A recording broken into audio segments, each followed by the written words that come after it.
Nagsimula sa simple na pasulyap-sulyap, nagpapapansin sa'yo. Umabot sa palitan ng mga mensahe, kilig na kilig ako. Kumusta, kain na, hello, magandang umaga.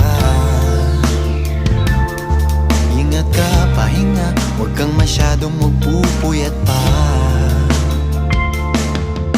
Naramdaman ng puso na dahan